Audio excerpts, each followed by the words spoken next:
This is iFIBER 1 News. Here are today's top stories. Wednesday marked the end of an era for the city of Chelan and one of its top emergency management officials as well. Chelan County doesn't want an existing cannabis growing license to be transferred from one operator to another, and it's filed a protest with the Liquor and Cannabis Board to say so. A fire weather watch has been issued for most of eastern Washington from Thursday evening through Friday morning due to possible thunderstorms. The Washington State University Cougar football team opened their 2019 fall camp this weekend.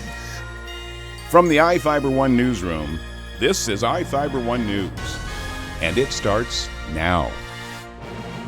Wednesday marked the end of an era for the city of Chelan and one of its top emergency management officials as well. After 10 years of service to the resort town of 4,200 residents, Chelan County Fire District No. 7 Chief Tim Lemon is retiring. You know, the 40 years is probably the 10 years I enjoyed the most. And probably what stands out the most is the commitment, dedication, and willingness to give of their time of our volunteers out here.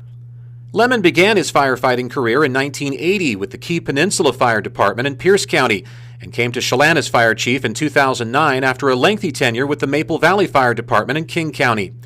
Lemon's decade-long run in the lakeside community could easily qualify as one of the most eventful for fire activity in its 119-year history, and he vividly recalls a number of those occasions during his time as chief, including the long, hot summer of 2015. August 14th, we had that dry lightning storm come through and simultaneously struck up 4 working fires, one on Chelan View, one on Deer Mountain, one in Antoine Creek, and another one down in First Creek. And over the next 24 hours, it was all we could do to keep the city protected, keep it from fire blowing into it and burning. Number one goal, don't get anyone killed. Get everybody out of harm's way.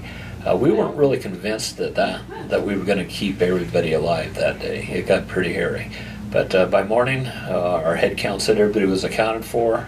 We got no reported missing people, and eventually we were able to confirm everybody in the community, as well as the fire service, was accounted for. Lemon's last day on the job was originally slated for December 31st of this year, but it was moved up when he secured the position of fire chief for North Whidbey Island Fire and Rescue, where he hopes to finish his career within the next 8 years. Reporting for iFIBER 1 News, I'm Chris Hansen.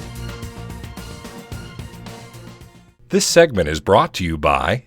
Change doesn't have to be complicated. With a low-profile microwave hood combination that's ready to install right out of the box. It fits in the same space as your under-cabinet hood, so you can get your microwave off the countertop and make space for the routines worth keeping. The low-profile microwave hood combination, from the #1 selling appliance brand in the USA. Whirlpool Appliances, now available at more furniture in Ephrata.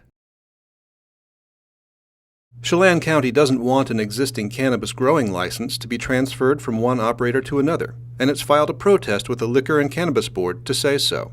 Armando Tejeda of East Wenatchee wants to take over a license issued to a Monitor cannabis operation back in February, but Chelan County's 3 commissioners signed a letter Monday objecting to any transfer, saying the planned site doesn't fit the county's strict zoning requirements. Chelan County adopted its land use regulations for cannabis producers in 2017, allowing them in only 4 of its 13 zoning categories, and then only with a conditional use permit, which the county can approve or deny. The Monitor operation is not in one of the 4 approved zones, but the LCB okayed the original license anyway 6 months ago for a company called American Best Supply. The LCB should decide on a transfer within a few months. Chelan County has had a fraught relationship with growers since its 2017 ordinance. One company, Evergreen Production, is suing over the land use requirements, a case that was just reinstated in local courts after the Court of Appeals overturned dismissal by a Chelan County judge.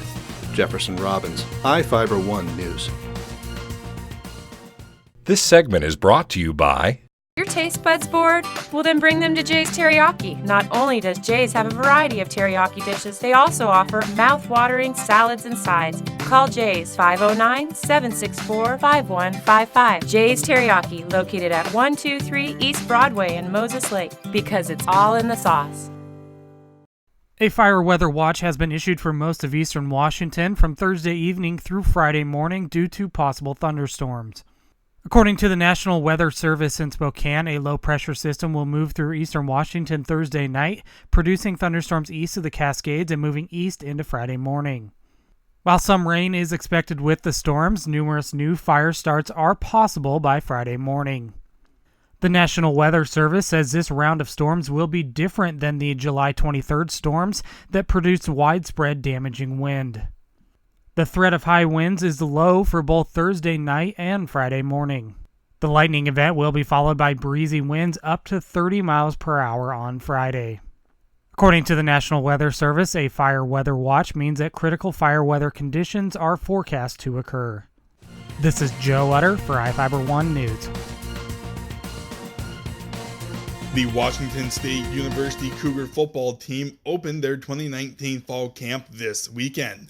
Fans can watch the Cougars practice for the majority of camp, and the first day of practice will be Friday, August 2nd, with a 2 p.m. practice at Rogers Practice Field and Martin Stadium. After spending 1 day in Pullman, the Cougars will travel to Lewiston, where they'll spend 6 practices at Sacagawea Middle School. They'll be in Lewiston from August 3rd to 8th before doing the remainder of training camp in Pullman.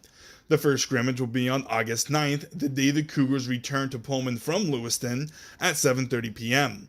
The second scrimmage will take place in just over a week after that, on Saturday, August 17th. The Cougars will take a day off from practice the day following the first scrimmage and then every ensuing Monday until their first game. They'll have a closed walkthrough on August 30th before hosting New Mexico State in the season and home opener on August 31st. I am Adam Chikoski for iFIBER 1 Sports. This is iFIBER 1 News. For more information on these stories and other news, visit us online at iFiber1.com or check us out on Facebook.